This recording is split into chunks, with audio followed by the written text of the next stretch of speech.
पर रखा गया वो है बरकत और लानत। आपने फ्लेक्स पर पढ़ा होगा बरकत और लानत दोनों ही हकीकी हैं, रियलिटी है। अगर बरकत है तो लानत भी है। ये दोनों अल्फाज बाइबल मुकद्दस की सच्चाइयों में से एक बड़ी सच्चाई है। पिछले दिनों मैंने इसी टॉपिक पर पनाकोट में भी पैगाम दिया, जिसमें हमने सीखा था कि बरकत खुदा ने आदम को बख्शी थी, ब्लेसिंग दी थी। बरकत का जो सादा सा मफहूम है वो ये है कि खुदा की बख्शिश किसी पर हो जाना। इसके और भी बहुत सारे मसालिब हैं, लेकिन एक बड़ी जो मुझे खूबसूरत बरकत के लिए इसकी डेफिनेशन लगती है वो ये है खुदा की किसी पर बख्शिश हो जाना, खुदा का किसी पर फजल हो जाना, खुदा का किसी पर कर्म हो जाना, इसको कहते हैं बरकत। और आदम पर जो बहुत बड़ी ब्लेसिंग थी, बरकत थी, वो ये थी कि उस वक्त वो जिंदगी की सारी नेमतों को एंजॉय कर रहा था, तब बेगुनाही की हालत में जिंदगी गुजारता था। हर तरह की बरकत, हर तरह की ब्लेसिंग, हर तरह का करम आदम की जिंदगी में मौजूद था। लेकिन जो ही उसने खुदा की ब्लेसिंग को, खुदा की बरकत को, खुदा की बख्शिश को रद्द किया, खुदा के आइन को रद्द कर दिया, तो वो लानत का शिकार हो गया। वहीं से लानत का आगाज हुआ और खुदा ने उस वक्त सांप को भी, आदम को भी और हवा को भी, तीनों को लानत दी थी। और वो लानत आज तक कायम और दायम, आज तक वो लानत जो उस वक्त खुदा ने दी थी वो आज भी कायम। यानी दोनों सच्चाइयां हैं बाइबल मुकद्दस की, जहां बरकत है वहां लानत भी है। बाइबल मुकद्दस में एक ऐसे शख्स का जिक्र हमने आज दोपहर पढ़ा जिसका नाम है अब्राम। लिखा है खुदावन ने अब्राहम से कहा, तू अपने वतन, अपने नातेदारों के बीच से और अपने बाप के घर से निकलकर उस मुल्क में जो मैं तुझे दिखाऊंगा वहां पर चला। अब्राहम का बाप इसको और इसकी बीवी को और इसके भतीजे को कश्तियों के ऊर में से लेकर आया था, और उसने अब्राहम को हरान में बसा दिया था। इस वक्त जो मौजूदा खुदावंत की काल उसे हुई वो थी हरान के उठ और तू जाकर एक और मुल्क में, एक और वतन में मैं तुझे भेजूंगा जहां पर तुझे रहना। अब बाप ने अब्राहम को कश्तियों के ऊर में से निकाला था और उस मुल्क में से निकालकर वो ले आया था इसको हरान एक ऐसे इस जगह का मतलब है लानती जगह, ऐसी जगह जो बिल्कुल रद्द की गई हो, ऐसी जगह जहां पर किसी भी तरह की कोई ब्लेसिंग ना हो, ऐसी जगह जो बिल्कुल फ्लैट हो, जिसमें किसी भी तरह की कोई बरकत ना हो। अब इसके बाप ने तो बड़ी कोशिश की थी कि मैं इसे किसी ऐसी जगह पर ले जाऊं जहां पर इसके लिए बहुत सी बरकतें हों, बहुत सारी ब्लेसिंग्स हों, बहुत कुछ इसके लिए हो। लेकिन जब ये यहाँ पर पहुंचा तो इसके लिए कोई भी बरकत नहीं थी, किसी भी तरह की ब्लेसिंग नहीं थी। अब बाप तो यहाँ पर लेकर आया, अब खुदा बाप इसे चाहता था अब्राहम को कि मैं इसको एक और तरह की बहुत बड़ी बरकत दूं। और खुदा ने अब्राहम से कहा, अब तू यहाँ से निकल, तूने हरान छोड़ा है, तकब्बर छोड़ा है। हरान का जो लफ्जी मतलब है वो तकब्बर, नाराजगी, यानी ऐसी जगह जहां से खुदा नाराज हो। अब खुदा ने इसे कहा कि तू इस जगह को छोड़ दे और एक ऐसे मुल्क में जिसका नाम कनान है वहां पर चला जा। और कनान जिस लफ्ज का मस्दर है उसका मतलब है टू बी हम्बल, शाइस्ता हो जाना, अपने आप को आजिज कर लेना, अपने आप को नीचे तक ले जाना।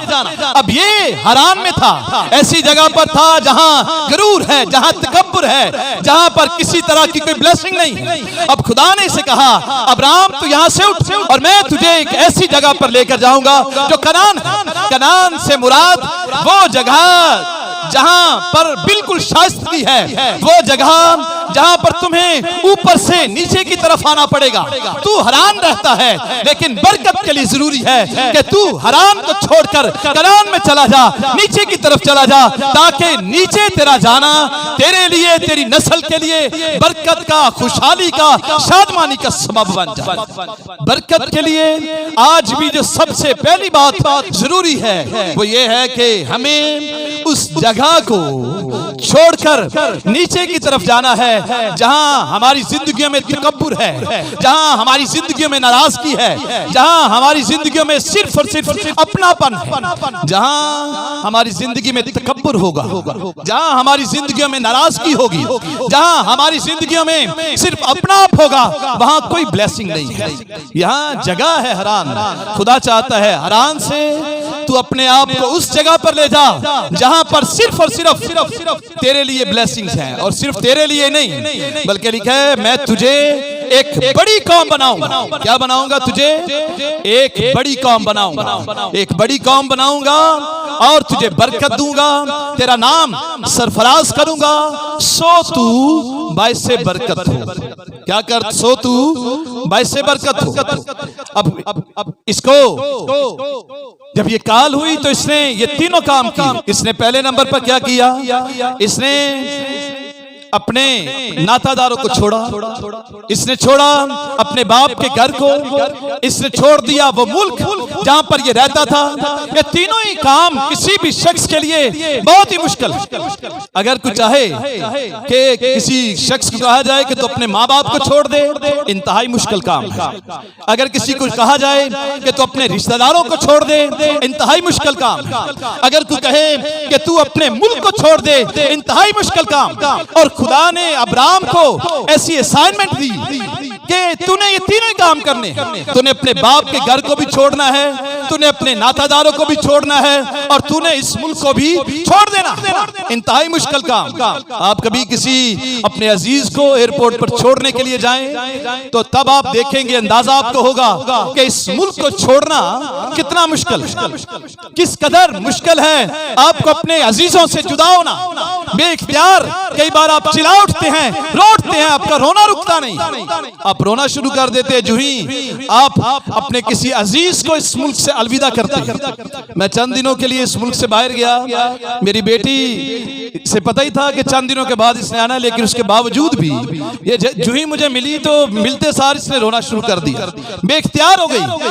यानी जुदाई जो है अपनों से इस कदर दुख और करब का बायस बनती है।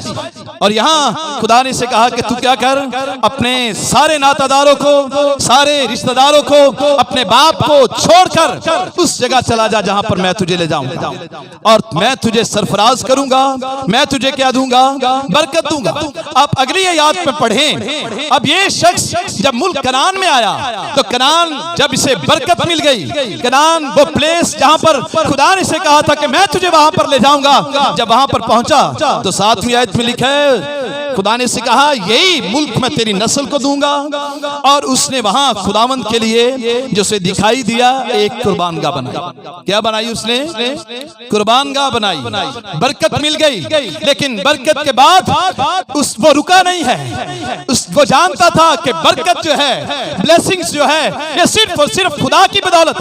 वो जानता था अगर खुदा ने कुछ दिया है, वो जगह भी मुझे दिखा दी है, तो ये मेरी कारकर्दगी नहीं है, ये मेरी एबिलिटी नहीं है, ये मेरा कुछ नहीं है, जो कुछ भी है ये किसकी तरफ से है? खुदा की तरफ से। और उसने सेम बरकत मिलने के बाद एक जगह बनाई जहां पर वो कुर्बानियां चढ़ा सके, कुर्बानगाह बना दी।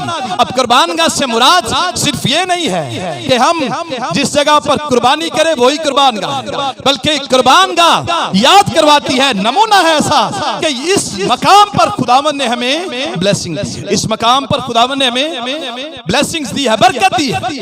अब ये अब्राहम जानता था कि मुझे कुर्बानगाह बनाना बड़ा जरूरी है ताकि मुझे और मेरी नस्लों को याद रह सके कि ये मकाम वहां पर है जहां पर खुदावन ने हमें क्या दी है, बरकत दी है। कुर्बान गाह इसलिए बनाई कि जब मेरे बच्चे कभी इस जगह पर आएंगे, इस मकाम को कभी नहीं भूलेंगे, क्योंकि यहीं पर खुदा ने वादा किया था और यहीं से खुदा ने क्या दी है, बरकत।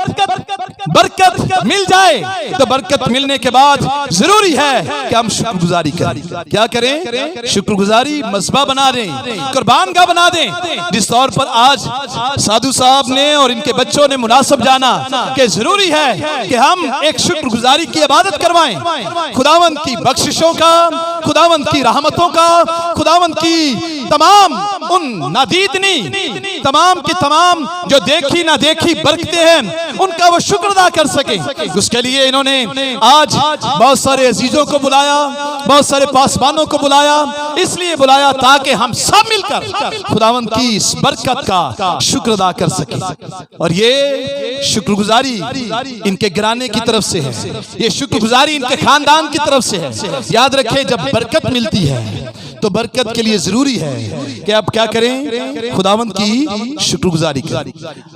नंबर 2, जब बरकत मिल जाए तो बरकत के लिए जरूरी क्या है? चंद बातें इसी मतन में से हम देखते हैं। खुदा ने वादा किया था अब्राहम को कि मैं तुझे बरकत दूंगा, तेरा नाम सरफराज करूंगा, सो तू बाइसे बरकत हो। यानी सिर्फ तुझे बरकत ही नहीं दूंगा बल्कि मैं दूसरों के लिए भी तुझे बरकत का बाइस बना दूंगा। मैं सिर्फ तुझे ही नहीं बल्कि हर उस शख्स को बरकत दूंगा जो तेरे साथ होगा, जो तेरे साथ साथ चलता रहेगा, मैं उसको भी बाबरकत बना दूंगा। और इसके साथ एक ऐसा शख्स था जिसका नाम है लूत। क्या नाम है उसका? लूत से किसी भी तरह से खुदा ने वादा नहीं किया था कि लूत मैं तुझे बरकत दूंगा। बरकत का वादा किसके साथ था? सिर्फ अब्राम के साथ। लूत साथ चला गया, लेकिन याद रखें, लूत जब तक अब्राम के साथ रहा है, लूत भी वैसे ही बाबरकत है जैसा बाबरकत अब्राम है। बाबरकत लोगों के साथ रहना भी बरकत का बाइस है। बाबरकत लोगों के साथ जिंदगी गुजारना भी बरकत का बाइस है। बाबरकत लोगों की सोबत में रहना आपके लिए, आपके घरानों के लिए, आपकी नस्लों के लिए बरकत का बाइस है। और लूत ऐसा ही था। लूत के बारे में लिखा है कि लूत जब उसके साथ था तो अगले अबवाब में देखें, एक वक्त ऐसा आया जब लूत के और अब्राम के चरवाहों का आपस में झगड़ा हो गया। अब लूत का जब झगड़ा हुआ इसके चरवाहों का अब्राम के चरवाहों के साथ, तो अब्राम लूत के पास गया, बड़ा होने का इसने हक अदा किया और इसने उसे कहा, लूत हम झगड़ा क्यों करें, हम तो भाई हैं, हम आपस में झगड़ा क्यों करें? सो जरूरी है कि तू अलग हो जा, मैं अलग हो जाऊं। अब इससे पहले कि ये दोनों एक दूसरे से अलग होते, इस वक्त जब ये दोनों फैसला कर रहे थे, दोनों के पास बरकतें एक जैसी थी। ब्लेसिंग्स कैसी थी? ब्लेसिंग से मुराद जितना मालो दौलत था अब्राम के पास भी छुपाए थे, अब्राम के पास सोना था, अब्राम के पास चांदी कसरत से थी। और लूत के बारे में लिखा है, लूत के पास भी बकरियां, गायें, बैल और डेरे थे, यानी दोनों की ब्लेसिंग्स थी। लेकिन जो ही अब्राम से लूत जुदा हो गया, जब दोनों एक दूसरे से जुदा हुए, हक किसने दे दिया? अब्राम ने लूत को कि तू चुनाव कर, तू जहां पर जाएगा मैं वहां पर नहीं जाऊंगा बल्कि मैं दूसरी जगह पर चला जाऊंगा। ये बड़े होने का सबूत दिया है। अब यहां बड़े भाइयों के लिए एक बड़ा पैगाम है, चाहे आप बड़े चाचा हैं, चाहे आप बड़े खानदान के बुजुर्ग हैं, आप बड़े भाई हैं, याद रखें ये बड़ों के लिए जरूरी है। अब्राम और लूत दोनों की कहानी में से कि हमेशा आप दूसरों को हक दें। कई बार जो बड़े होते हैं वो हक छीनना चाहते हैं, लेकिन बड़े होने की हैसियत से जरूरी है कि हम कभी भी किसी छोटे का हक ना छीने बल्कि खुद बड़े होने का सबूत अदा करें। अब इस अब्राम ने बड़े होने का क्या किया है? सबूत अदा। उसने हक दे दिया है कि तू चुन ले, जहां तू जाएगा मैं वहां नहीं जाऊंगा। अब वो चला गया, दोनों एक दूसरे से अलग हो गए। जब अलग हुए तो खुदा ने अब्राम से कहा, अब्राम अपनी आंख उठा।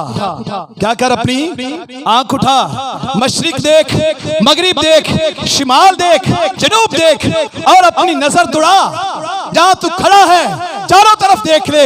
ये जगह जहां पर तू खड़ा है और